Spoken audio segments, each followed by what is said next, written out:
అందరికీ నమస్కారం. నా ఛానల్కి ముందుగా అందరికీ స్వాగతం సుస్వాగతం. నేను మీ బుబ్బుని. ఇక్కడ మేము వరగల్లో ఉన్న వేణుగోపాల స్వామి టెంపుల్కి అయితే వచ్చాము. ఇప్పుడు మనం వేణుగోపాల స్వామి టెంపుల్ చూసి వేణుగోపాల స్వామిని దర్శించుకుందాం పదండి. సో ఫ్రెండ్స్, ఇది అతి పురాతనమైన కోనేరు.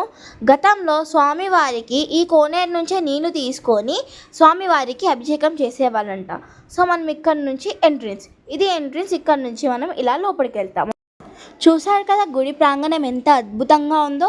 ఈ ఆలయ ప్రత్యేకత ఏంటంటే, కళ్యాణం కాని వాళ్ళు, సంతానం కాని వాళ్ళు ఇక్కడికి వచ్చి త్రికరణ శుద్ధితోని, భక్తి శ్రద్ధలతోని, నమ్మకంతోని స్వామివారిని వేడుకుంటే స్వామివారు ఎటువంటి కోరికైనా నెరవేరుస్తారు.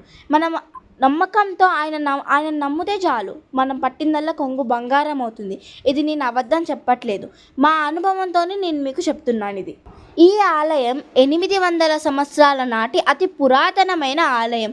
మనకి మనసు ప్రశాంతత లేకపోతే ఇక్కడికి వచ్చి స్వామివారిని దర్శించుకొని కొంచెం సేపు ఆ ప్రాంగణంలో కూర్చుంటే చాలు, మనకి మనసు ప్రశాంతం అవుతుంది. అబ్బా, చూసారా స్వామివారు ఎంత అద్భుతంగా ఉన్నారో. ఇక్కడ స్వామివారిని చూస్తే చాలు మనసు ప్రశాంతమయ్యి టెన్షన్స్ అన్నీ పీస్ఫుల్గా అలా రిలీఫ్ అవుతూ ఉన్నాయి. ఈ స్వామివారిని దర్శించుకోవాలంటే గత జన్మ పుణ్యం ఉండాలి.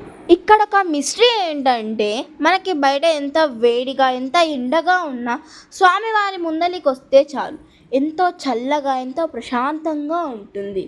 అస్సలు ఇంత ప్రశాంతమైన ఆలయాన్ని నేను ఎక్కడా చూడలేదు.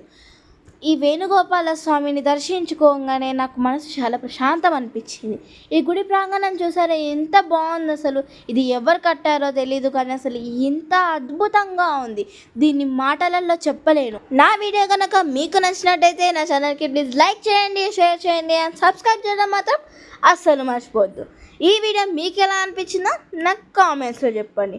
నేను మీకోసం ఎన్నెన్నో వీడియోస్ చేయాలని అనుకుంటాను. మీ సపోర్ట్ లేకపోతే నేనేం చేయలేను. సో అందుకనే నాకు సపోర్ట్ చేయండి, ఎంకరేజ్ చేయండి. మరొక వీడియోతో మళ్ళీ కలుసుకుందాం. అంతవరకు మర్చిపోవద్దు, ఈ పిల్లలతో అస్సలు ఈజీ కాదు. సో మరిన్ని వీడియోలతో మళ్ళీ కలుసుకుందాం. బాయ్.